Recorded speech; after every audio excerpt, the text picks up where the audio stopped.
artiste un artiste a na vision ndenge osela likamnayi omoni artiste tango azaka na studio déjà chaque nzembo aza déjà na moi briefing ya clip na ndenge ezala réalisateur akoya kotambola sur makolo kaka oyo artiste a réfléchissaki déjà kenzembo nde na omona ngo cadence nango ekendele il faut to sala na plage après air mobo comme na chambre après suka nango ezala na boîte après moi si mobo ya robo yanga keinga na Hollande idée wana ya za nango déjà parce que mutu akohabiller idée wana ya artiste nde réalisateur babi trophée on est vraiment mérité par rapport à disque d'or ezaki trophée moi ya cotisation.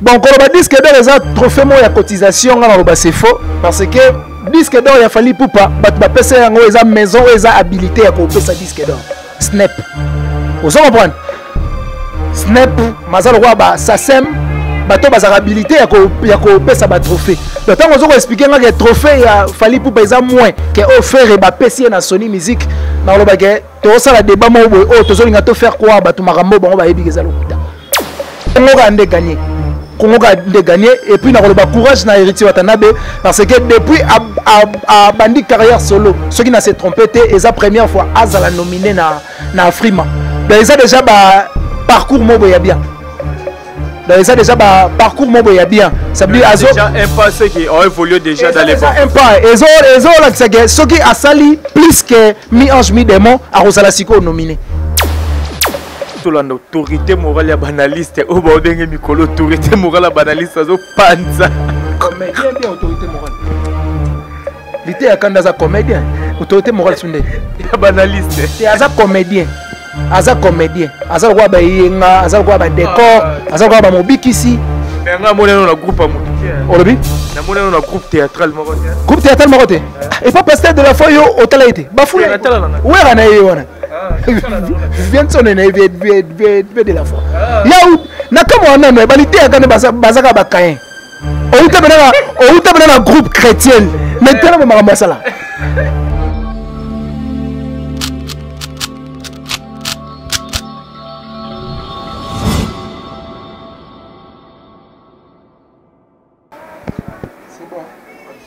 merci à l'internaute tout partout dans le monde à travers Concept Tête TV, votre chaîne d'actualité. Merci de la confiance sur vous, Alex Ngandou. Moi, na Moulouba, les Benjamin de la presse, moi, na maman, autrement dit, moi, na Nzambe, Bambote, na bino partout, vos amis, vos amis, à travers l'émission Nabino, on a toujours pour nous célébrer. Merci à les Viking Vision, Waza derrière la caméra. Merci infiniment à maman, Afi, maman. Masolo ya papa Audace Milandu pour l'opportunité. Merci aussi à toi mon vieux Patrick Trifazé, courant ya Chine. Gombe na Gombe, 32 ans de pouvoir. Merveille Mapangala, les consolateurs. Un grand merci à toi les jeunes boss, le fils du pays. Apachamou moi na maman Linda. L'ingénieur Dominique Kialanda depuis Luanda, Azota Labiso. Sans oublier Olivier Nzingiti, les pauvres de la ville, toujours à la recherche du trésor. Je pense Nabata qui vous comprend déjà. Tozabonguna, mon colonel. De longues jambes hommes, faut préciser pour bien ramingo de longues jambes femmes, Théasa de longues jambes hommes. Mon colonel, donc vient de vraiment tout sur l'année. Le Viking, sans plus tarder, Fongolanga déjà. M'inviter dans de longues jambes. Bonjour. Ouais, bonjour mon Nzambe. Bonjour aussi na abonné tout à Concept Touch. Moi Kala, tu les gâtés, santé ça moi ja. Et puis Alex Azaki toi trop libanda, autaki ndega ezala kitambo bumbu. Te kitambo bumbu bandal, vitambo la tambola ko invité pour inviter ça moi passi. Merci déjà et puis les Vikings derrière la caméra, on a venu à Kala. Il y a Palais donc c'est un peu ça donc merci beaucoup. Na batuto balinga de longues jambes partout à travers le monde. A commencer par Goroti le voizo mami. Maman est glonde depuis l'Allemagne, n'a pas essayé bambote. Pourquoi pas n'a pas ça bambote belé na ya Willy Moucheni véritable code. Vient nga patron à vie. Et puis merci beaucoup à Gentika Songo Bourgeois ex no Comet et puis bébé Chico Maneke à Château Rouge.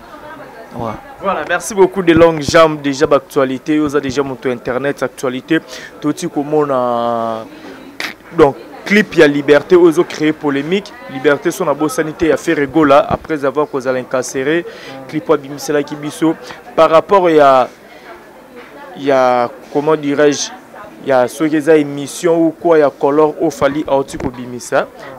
Et ça les polémiques babengi déjà non extrait à Nzembo Fali wana monotonie premièrement et puis de deux balobi qu'il fallait copier idée à clip ya fait rigola n'habité point de vue par rapport à la polémique toujours les réseaux sociaux que le bani. Bon, premièrement dans le bas, au moni parlons monotonie non. Monotonie, nga nazomona place bazolo bela monotonie wana te. Parce que biso a na Congo, l'orchestre tout ba na style na bango. OK. Kofi Olomide a na style chacho, Wenge a na style na ya ki Wenge. Style Ndombolo si je me trompe pas. Papa Chéri a na style na ye, donc mututu azaka na style na ye. Nzembo ekobeta na terrasse, artiste nano a invité à travers ka mélodie na comprendre mbamoke oyo vibrator. Oyo bina filé. À travers ndenge abeta la musique. Parce que bolingi fali pour pas ayemba nini. To abeta style nini. Ba français ba le bara on donne ce qu'on a. Ça veut dire fali pour pas outil quartier latin. Performance ya quartier latin nde ekozalaka a dévoiler. Bolingi a dévoiler musique ya Wenge alors que abeta kunate.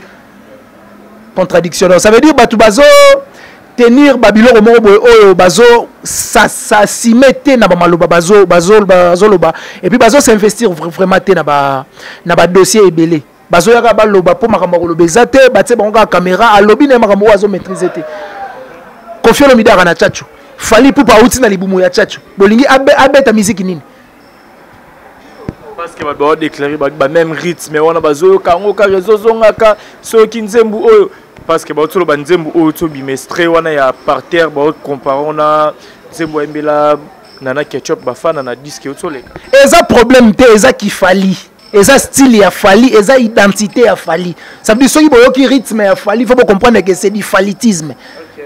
Si bango balingi abeta musique ya nani ya Dakumuda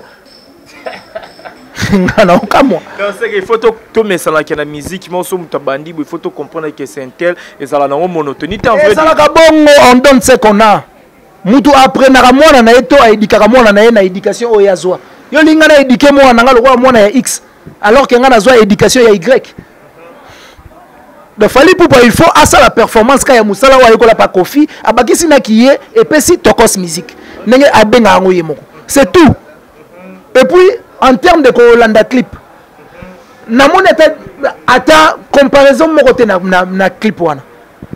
Ata liaison mo côté ko kan ndeka badi musique micro. En tout cas, internet soke ya raté ba babela ba FSC. De samedi ba fanda bango ba moni analyse au sala te ba nyo analyser sur le mo eza normal. Donc on fait attaquer micro wana ba komi ngo ya faire. Donc fali a gros sala ngote bina filer au sala ngote. Oh là. Tu te distrait batu voilà les distractions toi ya to ba makambo eza normal oli ya kokota place mo boy o tozo maîtriser te ça dit place to koti wana eza place o to kota te pour o kota place wana eza il faut s'investir bien il faut bien investigation mo boy précis parce que bango bazo ya ko ba makambo bazo maîtriser te et puis ba te bango caméra lobby pe aller na page ba bembi pe pour mato donc comment luka babilo ya page. Merci par rapport à côté wana ma différence entre clip parce qu'il a fallu nga personnellement na bi ça clip te mais ba to belé bobé en clip na habité so ko éclaircir to que le banini sur moi débat wana o ba do lobela trop qu'il a fallu copier faire a dembelisi micro parce qu'il a fallu tout le monde ba bimisi ba biloko belé non ils a déjà agence mo konde ba promouvoir ba œuvre d'artiste et musicien. Mais tout le monde va comme comparant il y a faire une fallu tu éviter ce pays à faire et c'est pas agence ou mutu et produisait qui clip ou quoi. Bon, je ne pense pas que Ego à l'agence et ça artiste a une vision ndenge au la liga munaï. Au moins artiste tant ou azara studio déjà. Chaque nzembo aza déjà na moi briefing ya clip na ndenge ezala. Réalisateur akoya ko tambola sur makolo kaka oyo artiste a réfléchi ça qui déjà. Kenzembo nde na omona ngo cadence nango ekendele il faut to sala na plage après air mobo comme na chambre après suka nango eza na boîte après moi si mobo ya robo ya nga keinga na Hollanda idée wana ya za nango déjà parce que mutu ako habillé idée wana ya artiste nde réalisateur ndako c'était au moins place wana encore lobi ma et c'est il faut to laksa ba maman mobo na lemba après place lobi pas to laksa ba papa donc habillé idée au artiste a PC ne ka vague boy. Donc nazo mona liaison mo côté eza na extrait wana ya fali pour parce que ti siko nga nazo comprendre pété soki eza clip non eza clip eza na ko tout clip te tala siko décret eza clip te mais bazo comparer on a clip ma trop faux débat. Voilà, faux débat, merci beaucoup de longues jambes. Toti comme l'artiste fait rigolo à partir d'Afrique du Sud. Maison de production et Sony Music, PCI récompense, il y a meilleure mélodie par rapport à disque il y a Dynasty et puis tu es bibi surtout au Congo. Ne ba congolais bazora fali état que rival a fait de père qui fait rival il y a fali il peut pas alors tout le monde banalise ba te belé ba sali koyoka nde ko na biso Charlie Prince alobi trophée de mérite oyo fait rigolo la zui disque on a PC wana et ça na valeur que les disque d'or au fali pour pas qui certifié par la SNEP na habité sur lobani. Bon grand frère nanga Charlie Prince na la estime belé pa na ye mais na komo ki mamwa mukie ya ko landaka msu makambo azoloba de père que a induire biso na berere. Ah bon? Mais makambo msu to loba bo artiste pas ko zwango en considération ayebe ko lobango alors que bo salisi erreur. Parce que changement ya bureau ngo artiste a moni asala ezande ya ko intégrer ba Charlie Prince. Ma trop. Comment trophée il y a mérite pour la mélodie et que le disque d'or. Donc ça dit aux ont flatté artiste à tel point artiste ne pas comprendre que type azo flatter ndenga. Où est sa flatterie? Ah oui. Comment ils vont faire croire moudre lo eza yangote. Si vous voyez intoxiqué artiste un rolo ba peine à TV que et l'équipe disque d'or. Boko lobi ça yango pamba artiste keba. So ça na idée tamzu ya koloba ke trophée ya mélodie wana et l'équipe disque d'or en tout cas ça on n'a pas frère. Ça on n'a pas frère. Pourquoi okoyi koya koloba makambo ozo maîtriser te. Soki ba tunyo question moko na plateau ndenge to fandi boy. Soki naza na ba benga ngoni. Soki naza na éclaircissement te par rapport à dossier wana na loba ke question oyo to sauter yango parce que naza na idée te par rapport à question. Mais ba balinga ko répondre ba question na o azo maîtriser te. À répondre na ekaka. Donc bato bantoura artiste to ça dans la procédure il y a changer entourage artiste pour bazo induire une erreur to lingate entourage on nge to changer malin mais to intégrer les sous bato ba ko foncer les sous libulu. Donc kotia vina biso Charlie Prince na kata bureau il y a mouvement faire réserve era rosel erreur likolo. Ça na lokola tokini mbula na balé. Mais là on a ça déjà que tokini mbula na balé yango déjà. Comment yo ko ba trophée ya meilleure mélodie et l'équipe disque d'or. Et puis ils ont offert croire yango batu nanko. Na batu ya mo ba vendre ba tenir ba âge toi nango te ba tenir ba batala biso te. Donc tu peux venir ici au lobby makambo yo zo mona lokuta mais biso to croire ya solo tondi ma opeka po yo lobby. Ah qui peut mbere mo ya trafic. Ah on les a tentir na e. Te bon, selon ta mususu batu mususu.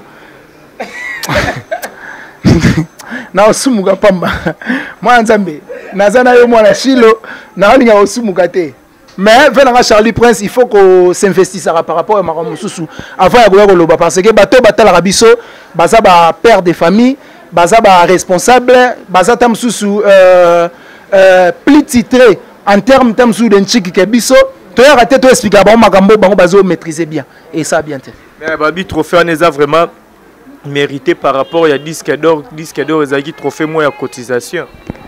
Bon quand on disque d'or eza trophée moi ya cotisation ngana loba c'est faux parce que disque d'or ya fali pupa bato ba pesa yango eza maison eza habilité ya ko pesa disque d'or snap. Vous comprenez? Snap mazalo kwa ba SACEM bato ba habilité ya ko pesa ba trophée. Donc tant on expliquer nga que trophée ya fali pupa eza moins que offert ba pesa na Sony Music na loba ke to ça la débat mo o to zolinga to faire quoi bato makambo bango ba yebi ezalo kuta. Donc c'est un peu ça. Voilà, merci beaucoup de longues jambes. Tu continues toujours. Tu comme on a fallu pour récompenser encore, je crois pour la 5e fois, meilleur artiste africain francophone na Afrima. Mais bazaki na ndeko na biso pe Rité Watanabe na pesi bambo te place à Salito Torino ya Tembe.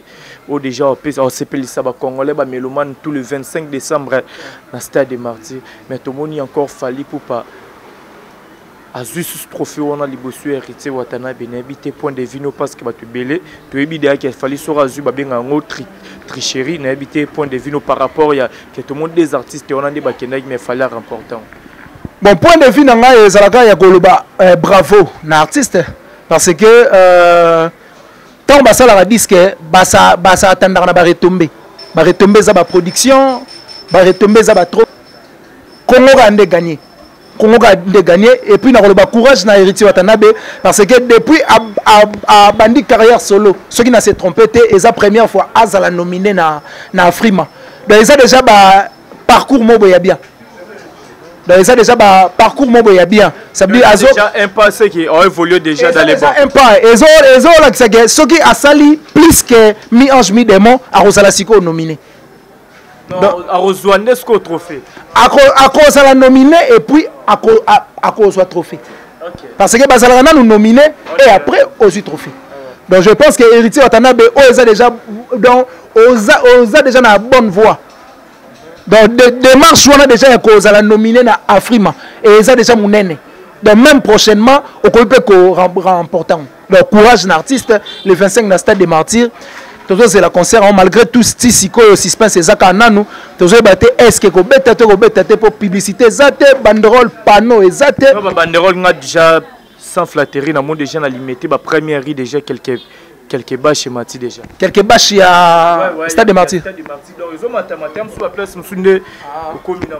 Alors ça va donc ça peut être aussi vrai parce que j'ai pris vraiment moi temps et belé nazo comme on a limité c'est pour cela ça la bongo mais ce que ont déjà je dirais bravo artiste ba matisango sous plus vite parce que tout tika na moi temps moké il y a le 25 décembre. Alors par rapport à des fêtes Héritier Watanabe na Afrima ou que le banine parce que on est comme rande marambu ba fanatique ya bato ba linga artiste au que le banini na ba spiritas tout ba linga Héritier Watanabe par rapport à des fêtes Héritier Watanabe na Afrima.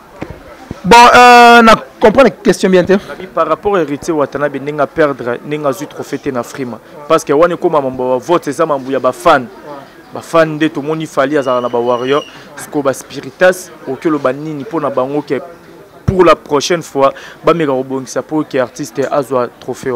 Bon, je pense que spiritas, bazalaki informé, mais informé vraiment na intégralité à Magambouté parce que c'est la première fois artiste au bon supportaka azalana Afrima. Donc je pense qu'il y a encore déjà outil à comprendre les critères où c'est un rapport aux alatam sous qualifié na trophée wana tant wazongi à quoi expliquer bas spiritage prochainement tant to rozala basala boye pour na rozala nominé. OK, voilà, merci beaucoup de longues jambes Tokyo surtout sur la Mambutu to ba qui sur l'actualité. Ça là déjà banalise bien. Tout le monde a vidéo circulé, il y a bande qu'on a vu soit impair au wapi, basala qui vidéo, bandota la clip ya fali, donc il serait carreau tout bando ba mambo fali, mon kolobaki on en a marre, monotonie toujours, et puis bande kolobaki c'est excusé, tout le monde ba réaction, il y a ba warrior rebelle, ba qui se désabonner dans ba plateforme, il y a bande ko belé malgré quand même bande ko ba rosenga ba présenter des skis na bango pré média par rapport ba erreur et salama qui tout ça, mais habiter.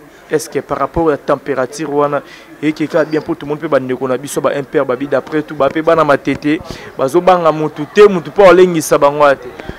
Bon, moi je pense que Yumadash impair a déjà à s'excuser par rapport à la vidéo a expliqué qui nini o esala gitam susu e komati na point wana.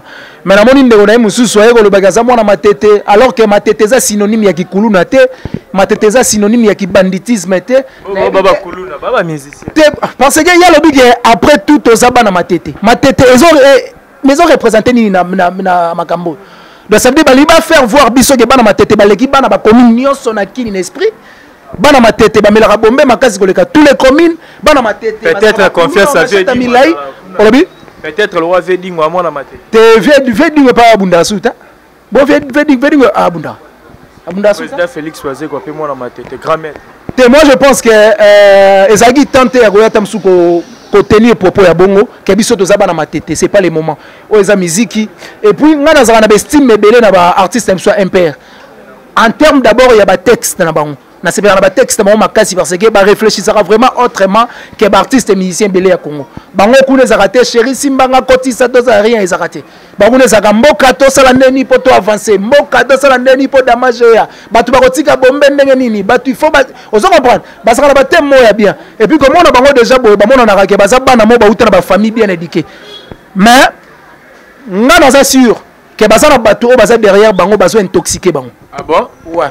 Mais bah se laisser faire na ba intox bazala impair na impolitesse te bazala impair na kofinga ba mikolo te bazala pe impair te ya ko-insulter bato moko boye oyo bako-nuire bango mpe lobi. Mais bafingi te basali ka peut-être critique to remarque par rapport à son ndenge bayokela ndule. Te basali critique te parce que bango mo ba contredire critique na bango. Balobi ke bavandaki bazoloba monotonie ezalaki ya makambo mosusu. Ezalaki te ya vidéo oyo bandai kotala et puis bango tende balobaki yango. Donc je pense que ba impair baka na ba valeur mo boye o tamsu bango mo bazolinga ba perdre yango à travers bato bana sima na bango. Mais ba impair soki ba hôtel la vidéo oyo. Na sa bango bato tamsu ba hôtel bino intox. Boya ko boudé, to boya ko sala makambo o tamsu bozolinga bo sala. Balinga bo sala na bango même diapason. Ça veut dire boya mbaka banzembo ya bolingo nde bango ba yembaka. Et ça a moins suivi.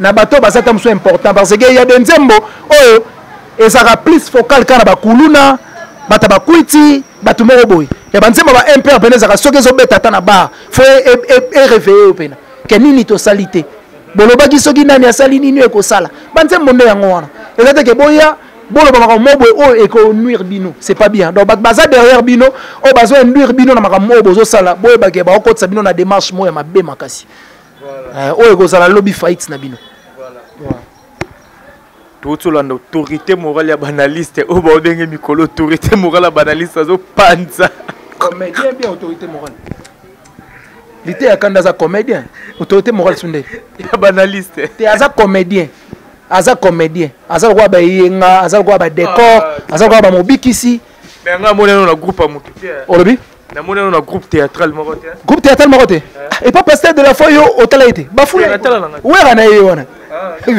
vient sonner na vie de la foi ya na kama wana no balité ya kana bazaka ba kain o uta na groupe chrétien maintenant ba masala en tout cas mbuma mabazaka partout attends la lola bataja wana basila prière na groupe de les gars makase kimisa na comprendre te auta na groupe chrétien auta na groupe mukolo groupe théâtral pasteur maintenant c'est moi na pasteur mambasala mili mabe papa là comme ça nga bakassilité ya kanda na se poser ba question trop ceux qui nazo otalaye na mitu na pena est-ce que pasteur de la foi place azaka fier nalité ya kanda toi azaka fier un jour balo bakeyondo zaka père réalité ya kanda na ndimita tu os appelé fier polité ya kanda mikolo to ba bien na succès makasi succès na mokili na bonzambe te balité ya kanda bazande mona ba vie nanga excusez nga ve denilesi viaz la plus succès Chanel que spirituel mambolo bana pasteur denilesi mais yango wana est-ce que vieux mana succès na église ateyaki makasi nde batie na ba page rien alobaki makasi nde batie na ba page ouais yo banga TV benale kilo na TV mambolo bengo TV ole kana TV te ayebi kenga na zande kone congolais des pères et des mères parce que réalité ya kando banga mambolo bato benge comédien réalité ya kanda soka ye tamsu insulter nga na comprendre gars au sa théâtre tamsu na casting ya théâtre na salinga pe na sali ke bosala ba miso bomela bazodod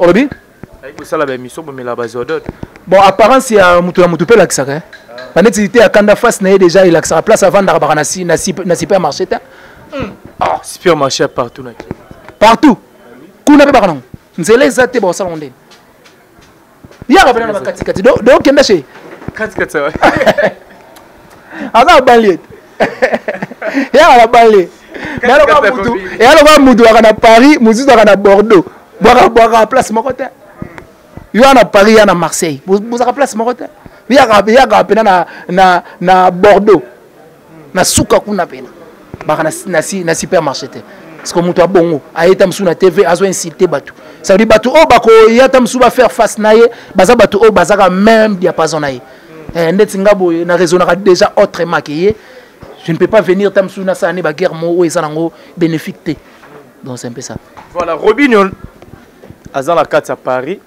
à lobby keso batala bien aza meilleur musicien to meilleur artiste ou abimana wonye musique à maison mère par rapport à la carrière nae tina ndenge évoluer babi so total biaza meilleur artiste pe na minso c'est lui qui est au top ya ba musicien tout babimana wonye bon chacun est libre ya ko mettre avis nae mais avis nae Robinho si ko to contredire avis à mutu ndenge selon ya vandi conscience nae kosiye alobake yende fierté ya wenge alors que mutu falaki alobake tel neuf vérité, c'est le roi de la forêt. Parce qu'il y a le bango, na compétence nini. Donc on a encore engagé. Parce que coach n'a pas joueur, on est vrai joueur, te joueur on a des footers. Parce que yo zo mi samba mo Chancel Mbemba. Alors que Babakambu bazalaki, banani bazali dans matro. Voilà, merci beaucoup les longues jambes, tout le monde vraiment vers la fin. Mais dans la mouki na moni le rumor na ba page na moni ba warrior ba sali bilan et artiste na bango par rapport il y a 2022 n'engé tamoul parce que qui est déjà vers la fin il y a 2022 le big artiste a déjà na tournée africaine il faut déjà ba banda c'est samedi le 26 na Luanda na profiter na pesi ba na tout ya Luanda bambote ciseaux d'or na peso bambote mon vieux ingénieur Dominique Alanda na moni bongo base solide masamba Erdi Boutija na Luanda bambote na ba lancer challenge opération Lakissa bilan et artiste non mais habiter ça bonne idée tu es à pour nuire l'artiste mususu et ça peut façon pour encourager l'artiste mususu il retravailler peu mieux par rapport il y a ba bimisa ba bilan positif ina bani bon mais ça ida bien et ça ida bien mutu normalement mutu faut que ça la bilan il y a journée il y a mois il y a année donc mutu ça na bilan te c'est kaza mutu niama donc il faut que la journal on na bimi faillite za wapi il faut na performer wapi mutu wa sala bilan te c'est que mutu moko boye na ebite donc ça veut dire l'artiste ko bimisa ba bilan na bango c'est bénéfique aussi amona ke muninga oyo a gagner en termes de bilan ngape année prochaine faut pena sala makasi po bilan na ngeleka yi mais ça ka ba ida bien et ça ba concurrence mo loyale ça veut dire ba concurrence mo ya ko tsakanda na mutema te lobande obetaki na Angola lobande obetaki na Guinée bongo de bien ce qui te sala ba guerre ya bongo et ko pesa bango pe ba respect mo boye à comprendre que te mutoyo abeti 52 concerts na année mais ngana na beti 22 donc il faut na bosser année prochaine na beta pata 64 il est tam soupe encore azara mutakanda OK pe na ba 70 ngandi ezaka ba guerre mo loyale vrai boule vraiment parce que selon ce que c'est la bilan artiste et musicien artiste ni penza bilan ya likolo koleka artiste tout na 2022 la Belgique a finga nga fort na ba de jona ba émission ni so tala na sala tala ngo donc ni so nga le barrière baga na côté là mais ce qu'on a mis na minute sans côté là papa falit tout le banda ni vraiment sans côté là pour en termes de ba tourner sali en termes de ba trophée à l'équipe on a ba trophée en termes de disque d'or certifié si tout le baisuni parce que ceux qui ont le bible ba mabe au côté li fali si ko nani a égalé fali kasi ceux qui ont le bible c'est la biso on a ba commentaire ba komaka jo na oyozo boulé mais ce que tant to comment asali nini ba Johnny Johnny li atala a chéri anos ba komae to kabala tolanda ki Thierry Mumbaya pharaon de la presse na PC Bambote après avoir comme un clip à faire au tolobina nani na fali extra ya nzembo fali de célèbre polémique to moni Thierry Mumbaya sala analyse pour dire que bagolo botika comme ça fali état qui adversaire temps plein il y a ferré gola parce que on a façon de monter au soutenir artiste football ou commissaire rival et artiste africain moro tout ça n'a été sur que partager même avis na Thierry Mumbaya où il faut qu'à Rafali na ferré zalera ba guerre moi ya bongo. Bon moi je pense que na Congo et ça tam sous bénéfice na bango ba monaka ke bakangisa ferré gola na fali mais que en termes sous d'écart bazalaka ba rival kala bazalaka ba rival si on a calculé bien et cause après ba 9 ans 10 ans passés bazalaka ba rival mais ba comment na écart moko boy pona ko kangana na écart wana et comment passe et puis ba uto ba kisela faire sous écart tango auti sous cacho écart e bakisa misusu mais alors quoi bozo bundana muninga meyo ba kangyo ba maboko na singa donc face baby na bisa yo ya idete vous comprenez donc rivalité il y a faire na fali et tikala na okaka théorie mais pratique dès comme loin écart déjà écrémé makasi écart éco crémé pour anini ba retomber ba disque bozo beta retomber dans les années est-ce que vous trophée est-ce que ça lui tourner voilà merci beaucoup de longues jambes de batalio babonné na so batalio ba ki retenir na passage na yo ba dédicace et puis na numéro de contact to kabona na ouais très ravi dans un plateau na yo il y a un concept va tout s'abonner massivement awa ne tout s'abonner d'habitude et ça la bien Mon numéro c'est plus 243, code Amboga ya Willy Moucheni, 90 69 092 17, plus 243 code Amboga, bon séjour dans la capitale, 90 69 092 17. On a eu des longues jambes pour avoir des remarques, des conseils, na vie nanga ou ba pia nga ba conseil ça la bien. Dernièrement, grand frère moi utaka obenganga na Turquie, en tout cas très ravi. Ba conseil au pesaki wana na za cirkende na sali boy na sali nde yo lobaki. Sali bien donc merci déjà na bébé Chico Maneke à Château Rouge. Linga linga ba polier au sala bien pour Mikolo moi ben c'est Koti. Et puis merci beaucoup na Chantika Songo bourgeois ex no commettre espace à gentillesse. Mikolo to na plan B na Mbinza. Ba ba belé sala bien et puis mettre tout ba mutando de Lix depuis Congo Metal. Les boss Guilain Régie Congo Metal International aussi na PC Bambote. Donc merci na yo Alex Mwana Nzambe. Voilà, merci beaucoup de longues jambes pour la disponibilité. Attends, merci à les Viking Vision qui derrière la caméra. Merci aussi à maman, fille, maman Masolo, ya papa Audace Milan, Patrick Trifazé, courant ya Chine, mon vieux, je te salue depuis Place aux Ali. Merci à toi, Merveille Mapangala, les consolateurs, autrement dit le biteur de la prolongation. Guy Bokopo, le coup d'œil jamais raté. Un grand merci à toi, mon vieux Gabé Kabemba, hôtel des monnaies, balobi mon emballa l'air à dollars et la latte. Na moni bongo dans Sidoumba la reine de plus 33. Mon vieux Papi Mwakala, la carte qui gagne. Mon vieux Aimé Bambongo, la carte à Californie, na peso Bambo Tebele. Un grand merci à toi, Nathalie Ramazani, moi Nzambe, maman Namaela Onyamotema, président. William Ikona, merci à toi aussi, maman Safilonga, papa Eric Bikembele, maman Janine Kankou depuis Canada. Bambote Belé, Aristote Luamba Luambaskin, na peso Bambote, l'international Jimmy Baindou, Bambote Nayo, l'international David Falcao Molinga, les diables depuis Libye, na peso Bambote, Jérémy Omer Somekenge Gucci, mon gars, na peso Bambote, Bagino Bouchila, mon ami d'enfance Bambote Belé, pourquoi pas à toi, JBL, Kadi, le roi des salsa, papa Nadjaden, Motema, Louise Koch, depuis Canada, Bazota la biso Bambote Belé, place Bozala, Alex Nando Lamino Penza, trop.